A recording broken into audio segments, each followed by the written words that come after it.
भक्ति ने कहा, बाबा, पुत्र द्वारा माता पिता के मरने पर मुखाग्नि देने से मोक्ष की प्राप्ति होती है, स्वर्ग मिलता है, इसीलिए। नारद जी ने कहा, नारायण नारायण, तुम भ्रम में हो देवी। कलयुग में किसी को पुत्र का पैदा होना, पैदा होकर मर जाना, पैदा होना और मूर्ख होना, इन तीनों में पहले दोनों अच्छे हैं, लेकिन तीसरा पैदा लेकर मूर्ख रहना माता पिता के लिए महादुखदायी है। इसी पर आधारित एक कथा कहता हूँ, जिससे मन का भ्रम दूर होगा। यह कथा संत कुमार ने शौनकादि ऋषि से कही थी। आइए सुनते हैं गोकर्ण की कथा।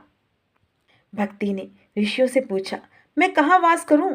मैं तो ज्ञान और वैराग्य दो पुत्रों से तंग आकर निराश और उदास हूं। तब ऋषियों ने उसको सुझाव दिया कि तुम वैष्णव के हृदय में वास करो।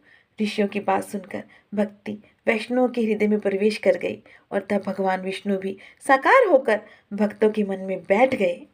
इसके बाद संत कुमार ने भक्ति और भक्तों के भ्रम को दूर करने के लिए तथा कलयुग से उद्धार के लिए उन सबों से कहा कि मैं तुम सबको पूर्व काल की एक कथा सुनाता हूँ। ध्यान देकर सुनो। प्राचीन काल में तुंगभद्रा नदी के तट पर एक अनुपम नगर बसा था और उस नगर में आत्मदेव नामक एक ब्राह्मण वेद शास्त्र में निपुण होते हुए भी भिक्षावृत्ति से अपना जीवन निर्वाह करते थे और उनको धुंधली नामक पत्नी भी थी।